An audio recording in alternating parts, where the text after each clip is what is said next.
Hello दोस्तों, wow story में आपका फिर से स्वागत है। तो कैसे हैं आप लोग? उम्मीद है अच्छे होंगे। चलिए सुनते हैं आज की कहानी। बने रहे वाओ स्टोरी के साथ। तो आज की कहानी का नाम है इंसान के रूप में छुपा भेड़िया, सारिका की कहानी। भाग 1। सारिका ने कभी सोचा भी न था कि शादी के बाद उसकी जिंदगी इतनी बदल जाएगी। शादी से पहले वह कितनी हंसमुख व मिलनसार थी। उसकी न जाने कितनी सहेलियां थीं। किसी भी उत्सव पार्टी वगैरह में उसके जाते ही जैसे जान आ जाती थी। उसके गीत, चुटकुले, कह कहे और खूबसूरती हरेक को उसके आसपास रहने को मजबूर कर देती थी। लेकिन अब तो वह ऐसी पार्टियों में जाने से कतराती थी। पर समाज से कटकर भी तो नहीं रहा जा सकता, इसलिए जब कभी मजबूरी में जाती भी तो ऐसी कुछ बातें उसके कानों से टकरा ही जाती जो उसे विचलित कर देती। जैसे मोहित जी कितने अच्छे और हंसमुख हैं और उनकी बीवी नाक पर मक्खी तक नहीं बैठने देती, हर समय उसके तेवर चढ़े रहते हैं। भाई खूबसूरत भी तो बहुत है, इसी का घमंड होगा, कोई कहती। अरे मोहित जी भी किसी से कम है क्या? जरा भी घमंड नहीं करते, तुरंत कोई उनकी तरफदारी के लिए खड़ा हो जाता। मोहित जी किसी से भी हंसते बोलते नजर आ जाएं तो ऐसे देखती है जैसे अभी निगाहों से ही भस्म कर देगी और सामने वाले की भी ऐसी बेइज्जती कर देती है कि वो उसे देखता ही रह जाता है। एक और आवाज सारिका की बुराई में उभरी। सुना है मोहित जी ने कॉलेज के किसी मेले में उसे देखा था और फिर ऐसे फिदा हुए कि उसकी तलाश में जमीन आसमान एक कर दिए और फिर उसे अपनी दुल्हन बनाकर ही माने।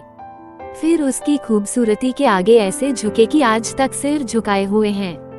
वे कहीं फिर से किसी की खूबसूरती के आगे न झुक जाएं, यही सोचकर सारिका सैलाब आने से पहले ही उसे रोक देती है। ऐसी शोक बात पर हर कोई मुस्कुरा उठता और सारिका मन ही मन कट कर रह जाती। बेचारे मोहित जी कितने शरीफ हैं, हल्की सी मुस्कुराहट के साथ कितनी शराफत से बात करते हैं, कभी गलत निगाह से नहीं देखते। और उनकी बीवी, काश वे मुझे पहले मिल जाते तो इतने शानदार इंसान को मैं अपना बना लेती। अच्छा तो अब कोशिश कर लो, तुम भी कम खूबसूरत नहीं हो। अच्छा उनकी बीवी को देखा है, जान से ही मार डालेगी मुझको। हाँ भाई ये तो ठीक कहती हो तुम। फिर तो हम यही शुभकामनाएं दे सकते हैं कि तुम्हें भी ऐसा ही कोई इंसान मिल जाए। हाँ भाई हमारी भी यही कामना है, शरारत भरी आवाज आती। सारिका धीरे से गर्दन मोड़कर उनकी तरफ देखती, फिर मन ही मन उनसे कहती, उफ ये कैसी शुभकामनाएं दे रही हो नादान लड़कियों। तुम्हारा भला तो इसी में है कि तुम्हें मोहित जैसा इंसान ना मिले। मोहित की तारीफ सुनकर सारिका का मुंह कड़वा हो जाता। दोस्त, पड़ोसियों व रिश्तेदारों सभी की यही राय थी कि मोहित अपने नाम के अनुसार हैं। सबको अपने हंसमुख सरल स्वभाव से आकर्षित करने वाले और सारिका हद से ज्यादा घमंडी, शक्की और बुरा व्यवहार करने वाली महिला है। इस तरह की बातें सारिका के लिए नई नहीं थीं। उसे अक्सर इसी तरह की बातें किसी न किसी रूप में सुनने को मिल ही जाती थीं। सबका यही सोचना था कि मोहित एक शरीफ, जिंदादिल इंसान है और अपने प्यार के हाथों मजबूर होकर पत्नी से रिश्ता निभा रहे हैं, वरना सारिका जैसी पत्नी को तो तलाक दे देना चाहिए था। हरेक की हमदर्दी मोहित के साथ थी।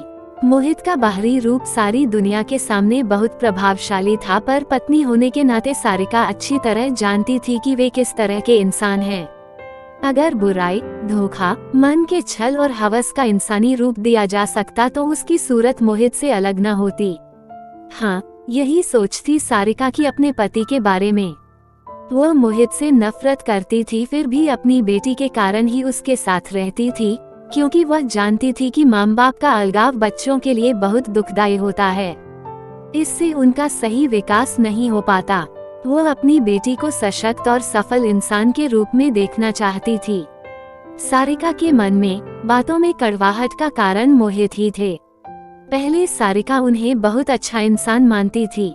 उसे याद था कि जब मोहित की तरफ से उसके लिए रिश्ता आया था तो वह हैरान रह गई थी। उनके दोस्त की बीवी ने जब उसके प्रति मोहित की दीवानगी का बखान किया था तब सारिका ने हैरानी से आईने से पूछा था कि क्या मैं सच में इतनी सुंदर हूँ। मोहित अकेले रहते थे, अपना घर, शानदार नौकरी, कंपनी से मिली गाड़ी, उनके बारे में सारिका के पापा ने अच्छी तरह जानकारी लेने के बाद संतुष्ट होकर रिश्ते के लिए हाँ कर दी थी। और जब बारात सारिका के दरवाजे पर आई तो देखने वाले वाह कर उठे। कामदार शेरवानी में मोहित चांद की तरह चमक रहे थे। महिलाओं और लड़कियों में मोहित की स्मार्टनेस के ही चर्चे थे। खूबसूरती में तो सारिका भी कम नहीं थी। इस लुभावनी जोड़ी पर से लोगों की आंखें नहीं हट रही थीं।